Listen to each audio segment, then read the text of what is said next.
On this mission, we will learn to taxi, take off, and climb the MiG-21 bis, following the procedures of the manual of the real aircraft, and the checklist of the 476th Virtual Fighter Group.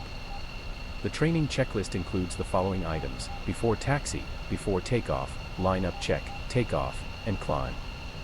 Press spacebar to begin. If the cockpit interior is too dark, activate the flashlight with right control plus L. If the yellow cockpit cursor is not visible, press left Alt plus left Shift plus C to have it show. Also, you can press spacebar to cut short long texts, in case you are repeating the mission. Canopy, close and lock. All flights, irrespective of altitude, must be performed with the cabin sealed and pressurization switched on. Begin by clicking on the canopy arm to lower the canopy. After lowering the canopy into position, push the canopy lock handle all the way forward, and fit it into the retaining slot. Once the canopy lock is closed, pressurize the cabin by pushing the pressurization cock lever all the way forward and up. Check that the small red indicator lamp on the port side has gone out. Press spacebar. Emergency wheel brakes, it should be sunk and locked, the lock is not simulated on DCS. Nose wheel brake switch, off, lever vertical. Confirm that the flaps are lowered into their takeoff position. Always call air traffic control and ask for permission to taxi. ATC will give you information with regards to which is the active runway, so that you know where to taxi. Turn the radio tuning knob to channel 1, which corresponds to the ATC of our current Inches airbase. Set the radio mode switch to its radio position. Next, we will contact Inches ATC. Press the / key, or the PTT button on the HOTAS. The DCS communications menu will appear. Select F5, ATC, F1, Inches Airbase, F3, Request Startup.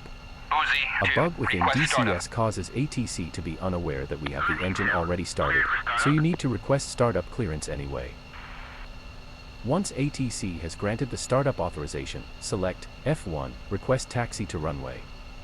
Press spacebar once ATC has given taxi clearance. It may take a few seconds if there is other traffic on the taxiways.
ATC has instructed us to use runway 22, which means it has a heading of approximately 220 degrees. Looking at our NPP, we can see that it goes from our right to our left, so take note that we will have to taxi towards our right. Press spacebar to continue. Position lights, set to their bright setting. Main lights, set to their taxi position, middle. The MiG-21 does not possess nose wheel steering, so in order to taxi you must use differential braking, where you first press the rudder onto the direction you want to turn, and then lightly tap on the main wheel brakes.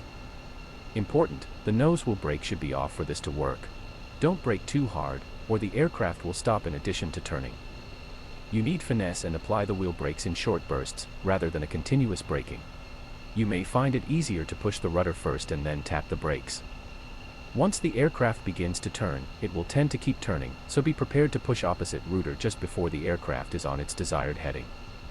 For this training mission, we have configured a fairly long taxi path, with several turns that will allow you to practice the differential braking turns.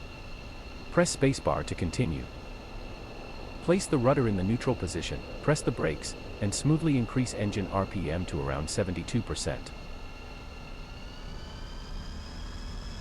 Good, now release the brakes and be prepared to straighten the aircraft using rudder and taps on the wheel brakes.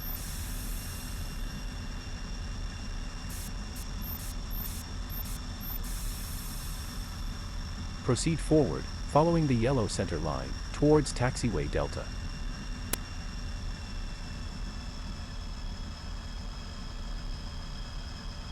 We are approaching taxiway Delta, where you will turn to the right.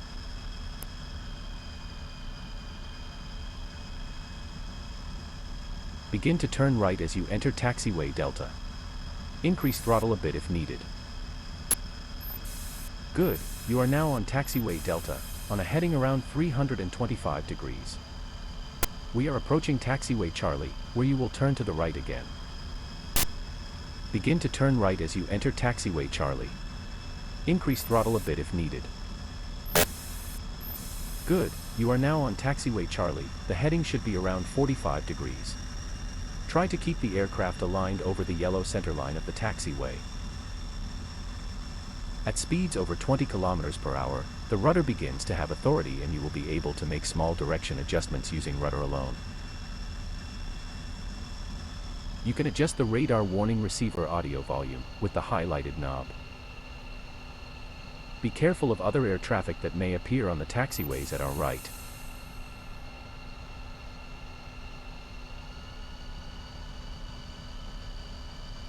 We are near the final turn of 90 degrees to the left before entering the runway.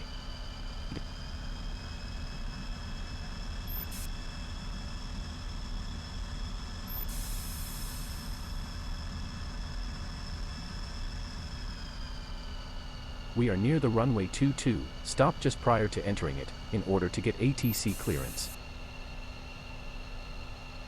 Contact Inche's Air Traffic Control to request the final permission for takeoff, by pressing the / key, or the PTT button on the HOTAS.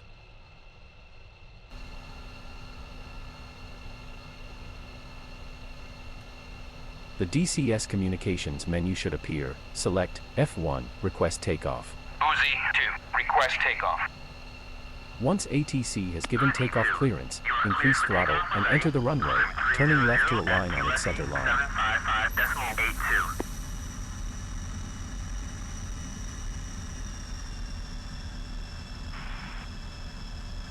Once on the runway, slowly taxi straight for some 10 to 15 meters along the runway, in order to align the nose wheel with the aircraft fore and aft axis and with the axis of the runway, then smoothly apply the wheel brakes and bring the aircraft to a full stop.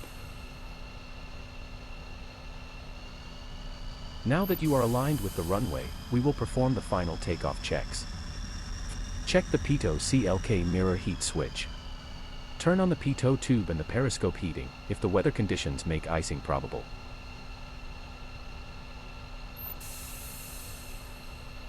Check that the emergency pitot heat switch is also set to on, if needed. Confirm that the flaps are lowered into the takeoff position. Nose wheel brake switch, on, lever horizontal. Check to see that the readings of the flight and navigational instruments agree with the actual position and attitude of the aircraft on the runway. Confirm that the NPP course indication is correct and if needed, adjust the 3K knob so that the instrument shows the exact runway course, on this case, 228 degrees. Landing gear lever lock, unlatch, to ease the upcoming retraction once we are on the air. Second afterburner switch, on if required. As a rule, perform the takeoff with minimum afterburner power. When drop tanks or combat external stores are carried, full reheat power shall be used. When the aircraft carries no external loads or 2 missiles only, takeoff may be performed with full throttle non-reheat power. It is also permissible to use second stage reheat power for takeoff, in order to reduce the takeoff run length, as well as to increase the rate of climb up to an altitude of 4,000 meters. For this training mission, leave this switch off. You are now ready for takeoff, but since its events will happen rather quickly, let's first review the procedure in detail, before starting the actual takeoff. You will apply and hold the wheel brakes, and then smoothly advance the throttle lever to full throttle. Do not go into afterburner, as the wheel brakes will not be able to hold the aircraft still. Confirm that the nozzle open warning light is illuminated. The exhaust gas temperature will rise and reach at least 600 degrees Celsius. Check the engine oil pressure. It should be at least 3 kilograms per squared centimeter and the oil light should be out. With the M02 RPM at 100%, release the brakes. During the takeoff run, control the aircraft steering only by using the rudder. At 250 kilometers per hour, pull back on the flight stick and rotate to a nose-up attitude of 4 to 5 degrees. Press spacebar to continue with the airborne procedure. Once airborne, increase the attitude to 10 to 15 degrees nose up. Keep the throttle at 100% RPM during the whole climb. At 10 meters above the ground, retract the landing gear. Do not exceed 600 kilometers per hour with the gear still extended. Once the 3 red lights indicating gear up illuminate on the landing gear panel, move the gear lever to its neutral center position, and then latch it. Verify that the inlet cone out light is illuminated, and the cone position gauge shows it has extended. Not on the procedure, but at this point turn the taxi lights off.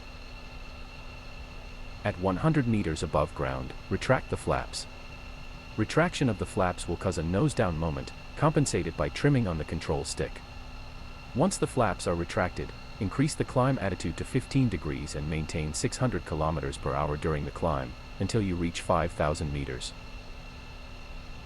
With the airspeed increasing beyond 390 kilometers per hour, check functioning of the ARU pitch channel transmission ratio controller. The instrument pointer should deflect to the right, and the stabilizer on light should go off.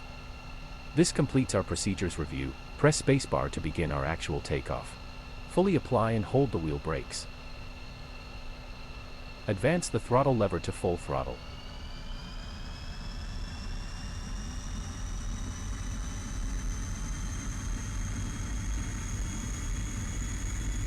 Confirm the nozzle open light is illuminated. Check EGT, engine oil pressure, and the oil light should be off.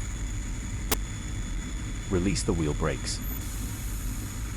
Steer the aircraft with just rudder inputs. M02, unable to clear for takeoff.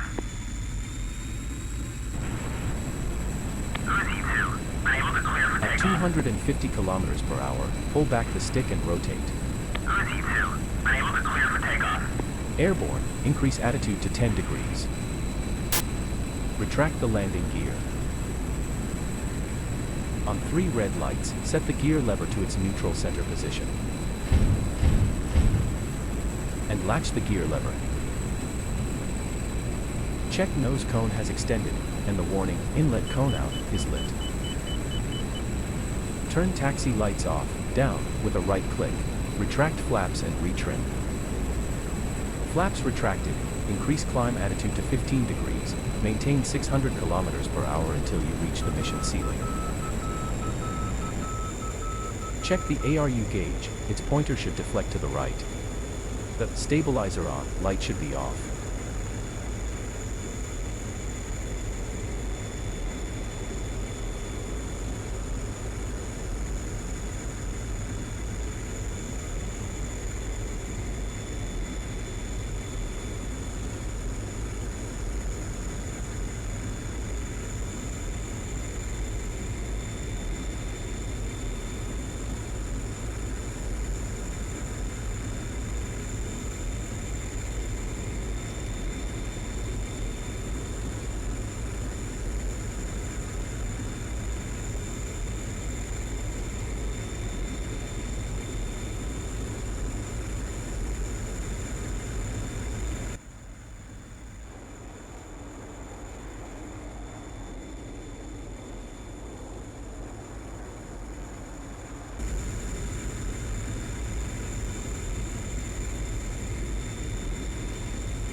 You have successfully reached 5,000 meters, completing this taxi, takeoff, and climb training mission for the MiG-21. We have covered the following procedures: before taxi, before takeoff, line-up check, takeoff, and climb. We hope that you have enjoyed learning more about this aircraft. On the next training mission, we will learn to navigate employing both ARC and RSBN ground stations. Press spacebar to exit the mission.